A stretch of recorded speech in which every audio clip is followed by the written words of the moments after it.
नमस्कार, मैं शशांक, आप देख रहे हैं H24। आइए देखते हैं खबरें विस्तार से। आज मई दिवस है, अंतर्राष्ट्रीय मजदूर दिवस।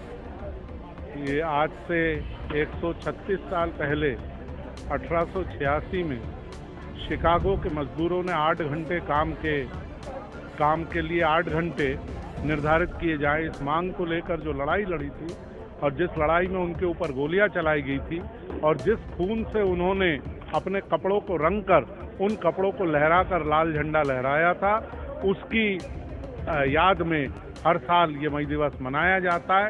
ये संकल्प लेने का दिवस है।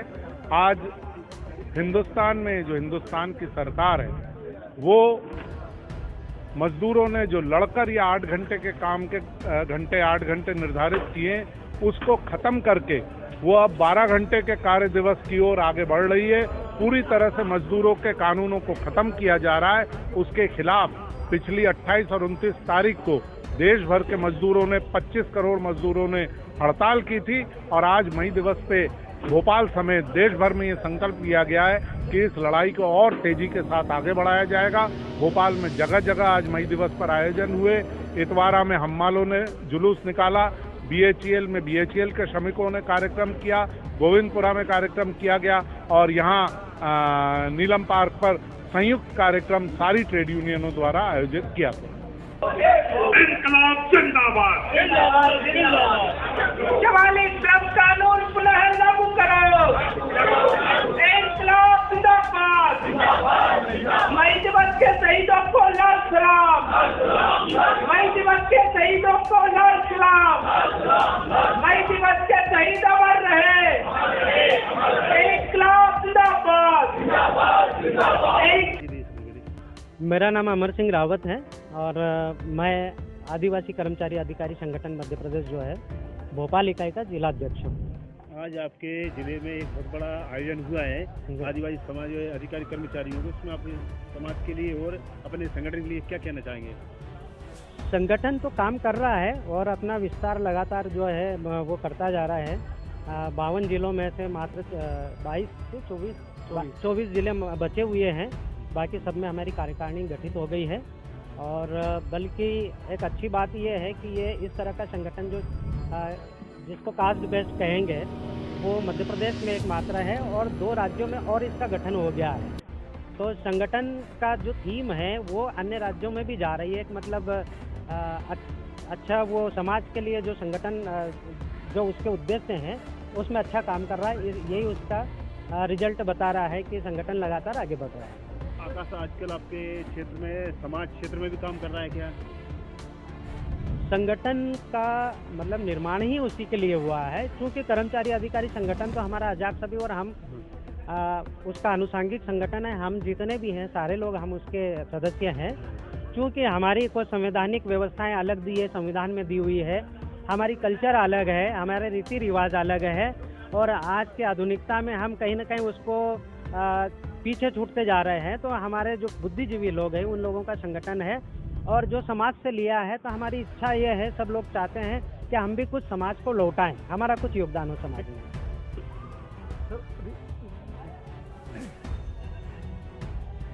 जब हम गाँव में पहुँचेंगे के अंदर तो वहाँ आदिवासियों की उसके लिए कोई प्रयास किया? देखिए उसके लिए तो अब ऐसा है कि सरकार की भी अनगिनत योजनाएं हैं। संगठन तो ये है कि सरकार का ही एक अंग बन के जो है सरकार की योजनाओं को उनके बीच में प्रसारित करें, उनका कैसा उत्थान हो, सरकारी योजनाओं में कैसे उनको लाभ मिले, सरकार की योजनाओं का उनसे कैसे परिचय हो, ये सब चीज़ों में उसमें ही संगठन जो है अपने सक्रिय भूमिका निभाता है। हमारे प्रत्येक अधिकारी समर्पित है, जो जिस विभाग में है पदस्थ उस विभाग की योजनाओं के बारे में बताता है, उसमें पात्र आप कैसे उस योजना का लाभ ले सकते हैं, कैसे पात्र बन सकते हैं, उसके बारे में भी डिटेल वो बताते हैं। किसी भी तरह से समाज को मुख्य धारा में लाना है और उसके जो नैतिक मूल्य है, प्राकृतिक मूल्य है, उसके धार्मिक और सांस्कृतिक मूल्य है वो भी बने रहें। अच्छा, कुछ ऐसी उद्योग की जो व्यवस्था की जा रही है कि आपके संगठन के माध्यम उसमें लगातार माध्यम से, क्योंकि आपके जो समाज के जो लोग हैं वो मजदूरी के लिए पलायन करते हैं, अधिकतर पलायन हो रहा है, शहरों की तरफ खिंचाव 12 गांव छोड़ के रोज सुबह से निकल जाते हैं और शाम को घर पहुँचते हैं। ट्रकों में लग के लोग डेली अप डाउन करके काम चला के बाहर जाते हैं। इसके विषय में इसमें तो मेरे ख्याल से संगठन की भूमिका यही होना चाहिए कि सरकारों का ध्यान, जो भी सरकार हो, उसका ध्यान आकर्षित करें कि इस समाज की स्थिति दयनीय होती जा रही है, उसके लिए क्या बेहतर हो सके। संगठन के माध्यम से जो है हम ये बातें अपने मांग पत्र में रखते हैं समाज के समाज के लिए। इस कार्यक्रम को जिससे हमें संगठन के माध्यम से समाज के लिए और अधिक परिवर्तन के साथ काम करने की प्रेरणा मिली। आप सभी को संगठन की ओर से बहुत बहुत धन्यवाद। पर अगर आपके साथ कोई खड़ा रहेगा तो वो हमारा समाज और हमारे समाज के लोग खड़े हैं। और इसलिए ये बहुत जरूरी है साथियों, आज बहुत खतरे की घड़ी बच चुकी है, क्योंकि मैंने अपना अभिभाषण ये कहकर शुरू करा था कि एक ही एक समान, आदिवासी एक समान, महिला पुरुष एक समान। पर आज जो हो रहा है वो सबकी आंखों से छुपा नहीं हुआ है। आज आदिवासियों को भी बांटने का प्रयास चालू हो गया कि पहले आदिवासियों को बांटा जाए, अलग अलग तरीके से बांटा जाए। मैं एक सवाल करता हूं, आदिवासियों की जो पहचान थी या फिर हमको जो औहदा मिला है समाज में, संविधान में, क्या वो हमारे धन के आधार पर नहीं? हम आदिवासी मूल निवासी हैं, प्रकृति पूजक हैं, उसके आधार पर हमारी पहचान होना चाहिए। पर क्यों ये कहकर आपको अलग कर दिया जाता है कि अगर आप एक भक्त हो तभी आदिवासी बनाने का आपको अधिकार है? क्या ये सही है?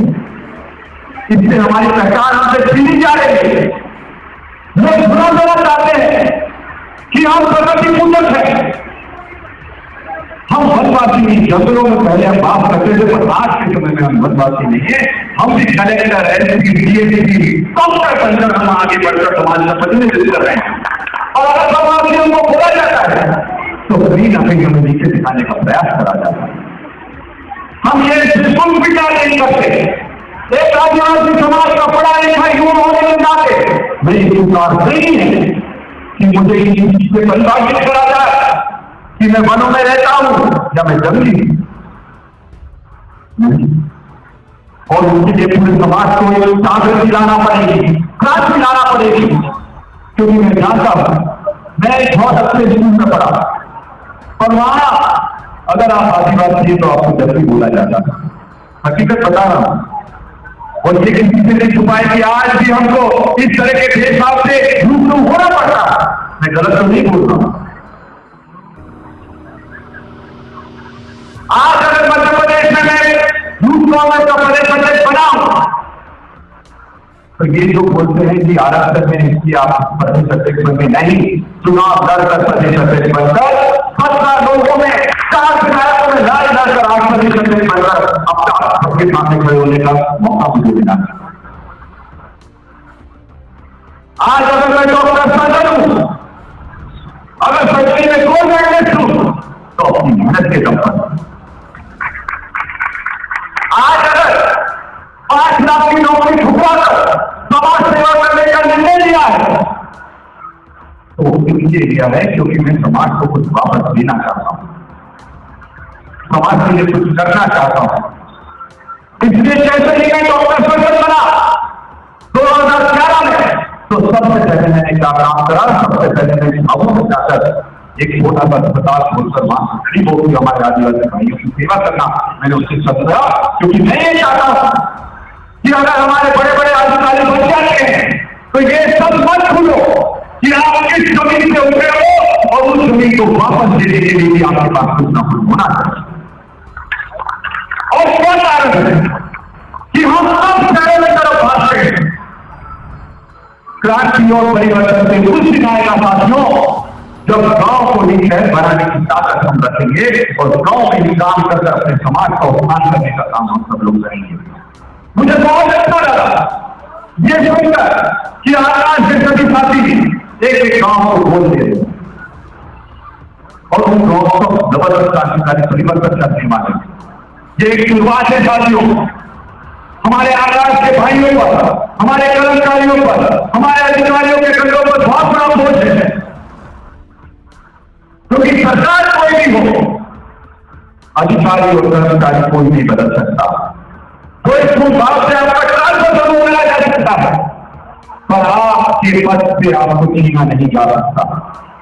तो एक आदिवासी परिवार का बेटा होने के नाते मैं आपको भरोसा दिलाता हूं कि जो काम आप सबने शुरू कराया और हम सबने मिलकर शुरू कराए, चाहे किसी भी पार्टी का हो, पर अपने परिवार और अपने समाज के प्रति अपना दायित्व निभाने से कभी पीछे मत रहना। उसको बचाने के लिए इन्होंने अपने जो मेहनत लगाया, लहर किया है, इसी के साथ सभी जिला जो यहाँ आकाश का गठन हमने किया है, अधिकारी कर्मचारी शामिल किया है, भाई बंधु तुम करो इसमें सहयोग, चलो चले गाँव की ओर। सर, जो अभी हम संघर्ष हम तो कई वर्षों से करते आ रहे हैं, अभी भी करते आ रहे हैं, लेकिन हमें नहीं उभरना है, आने वाली पीढ़ी को उभरना है, आने वाले समाज को उभरना है। हमारी पीढ़ी ने हमें यहाँ लाके छोड़ दिया, अब हमको समाज में बदलाव लाना है, तो हमें आगे आना होगा और हमें इस समाज में बदलाव और जल जंगल जमीन को सुरक्षित रखना है, तो समाज को आगे बढ़ाना है। अब आने वाली पीढ़ियों को क्या मैसेज दे रही? मैं आने वाली पीढ़ियों को यही मैसेज देना चाहती हूँ, खासकर हमारे आदिवासी समाज को, कि अपनी संस्कृति, अपनी कला, अपनी पद्धति को संजोए रखे, तभी आपकी पहचान है। वरना आज धीरे धीरे जो अपनी पहचान विलुप्त होती जा रही है, एक बार कहेंगे कि आदिवासी समाज की बिल्कुल पहचान खत्म ही हो जाएगी। तो मैं आदिवासी समाज से पुनः निवेदन करती हूँ कि अपनी पद्धति को भूले ना और अपनी जो संस्कृति को हमेशा साथ में लेके चलिए। अगर आपकी पद्धति और आपकी संस्कृति आपके साथ में रहेगी तो मेरा दावा है कि आदिवासी को कोई नहीं मिलता। एक आखिरी सवाल, क्योंकि आप महिला हैं, महिलाओं में आदिवासी क्षेत्र में जैसी कला दिखाया है कि शासन राष्ट्रपति ने पद्म श्री अवार्ड दिया है, तो अब महिलाओं को क्या संदेश देंगे? मैं यही संदेश देना चाहती हूँ कि जैसे पद्म श्री अवार्ड से हमारी भूरी बाई को सम्मानित किया गया है और भी हमारी छत्तीसगढ़ की महिलाओं को सम्मानित, वृक्ष जल जंगल बचाने के लिए सम्मानित किया गया है। तो मैं हमारी आदिवासी समाज की महिलाओं को यही कहना चाहती हूँ कि सभी संस्कृति को बचाओ, लेकिन आदिवासी संस्कृति को कभी मत मिटाओ और उसको पुनर्जीवित करने का प्रयास करो।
और आज मैंने सिंधुगान के डायरेक्शन के अंदर सावित्रीबाई फुले तय किया है।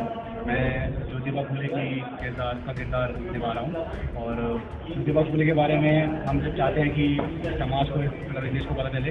वे बहुत बड़े सत्य साधक थे, समाज सुधारक थे। उन्होंने महिलाओं की पढ़ाई के लिए उनके लिए बहुत काम किया। और इस किरदार के बारे में मैंने बहुत पढ़ा था, और अब जब इसको निभा रहा हूँ तो और चीज़ें जानने के लिए मिल रही हैं और अच्छा लग रहा है। यही था। जैसे कैसा महसूस किया इस किरदार को निभाकर, कैसा महसूस किया? बहुत अच्छा लग रहा है। बहुत सारी चीज़ें नई जानने के लिए मिली, और बहुत अच्छा है कि जो चीज़ें मैं जान रहा हूँ वो आगे जो लोग देख रहे हैं मुझे, या जो रिश्ते को देखिए वो जान पाएँ। अच्छा लगा। जो अपन किसी रोल को जब करते हैं तो उसकी रोल में पूरी तरह से अपने आप को डुबोना पड़ता है जब रोल होता है। जब आपने उसमें डुबाया, जब कैसा महसूस कर रहे थे आप? उसमें क्या क्या मिला आपको नया क्या मिला? सबसे पहले तो उनके बारे में, जब उनके बारे में रोल मिला तो रोल के बारे में पढ़ना चालू किया, तो नीचे जो नहीं पता है समाज को, नीचे भी नहीं पता। और होता क्या है कि ऐसे बहुत सारे इनको अनसंग हीरो बोलते हैं, जिनके बारे में, जिनकी बहुत गाथाएँ हैं, पर उनके बारे में लोगों को पता नहीं है। वैसे मुझे पता चला कि ज्योतिबा फुले भी एक ऐसे बहुत बड़े समाज सुधारक थे, और उनकी रोल करने के लिए थोड़ा बहुत मतलब उनकी तरह चलना फिरना सीखा। और बस जैसे मैंने सुना है, कोई भी कलाकार जब कोई कलाकार मतलब किसी भी महापुरुष को उतारता है मंच पे, उसके जीवन को अपने आप पर ढालता है पूरा, तो उसके जीवन में वो महत्वपूर्ण पल क्या था जो लोगों को नहीं पता था, आपने उसको बताया है? उन्होंने अपनी जो उनकी वाइफ थी, उनकी पत्नी थी, और उसके अलावा जो उनके मतलब जितनी महिलाएं थी उनके क्षेत्र में, उनके गाँव में, उन सबकी पढ़ाई के लिए बहुत योगदान दिया। और मैं सत्य साधक कहा जाता, क्योंकि वो हमेशा सत्य के पीछे रहते थे। वो अंधविश्वासों में नहीं मानते थे, वो बाकी लोगों को मना करते थे सब करने से। उसके अलावा उन्होंने विडो रीमैरिज के लिए बहुत लोगों को मतलब प्रोत्साहन दिया कि आप ऐसा करें। और इसके साथ में अपने खुद के बेटे की एक विधवा से शादी कराई थी, इसको बताने। चलिए एक आखिरी सवाल करते हैं आपसे, आपको उनके जीवनी में डूबने में कितना समय लगा? मुझे अगर देखा जाए तो प्ले तो हमने बहुत कम समय में तैयार किया है, पर इससे पहले मैं मतलब इनके किरदार के बारे में पढ़ा था, मुझे लगभग 2 हफ्ते 3 हफ्ते लग गए थे पूरा समझने में। और अभी पूरी तरह से नहीं आ पाया, जितना ट्राई करता था जितनी बार होता है उसकी बार अच्छा। बस यही है। Thank you. नमस्कार, मेरा नाम सिंधु धोलप्रे, मैं पीपल्स थिएटर ग्रुप भोपाल से हूँ। हम लोगों का थिएटर को लेके बहुत ही अच्छा एक प्ले हम लोग ने तैयार किया था, प्रथम महिला अध्यापिका सावित्रीबाई फुले के ऊपर, जिसका मंचन आज रविंद्र भवन में संयुक्त महोत्सव जयंती समारोह में हुआ है। आज यहाँ पर महात्मा ज्योतिबा फुले जी, भीमराव अम्बेडकर जी और सम्राट अशोक जी की संयुक्त जयंती मनाई जा रही है, जिसके उपलक्ष्य में हम लोग ने सावित्रीबाई फुले ज्योतिबा फुले के ऊपर एक लघु नाट्य प्रस्तुति तैयार की थी, जिसका आज यहाँ मंचन था। उसी के साथ में बुद्ध वंदना भी हमने तैयार की थी। और इस पूरे कार्यक्रम में 17 बच्चे जो स्लम एरिया में हैं, मालवा झुग्गी बस्ती के, उन्होंने इस अभिनय को किया हुआ है। धन्यवाद।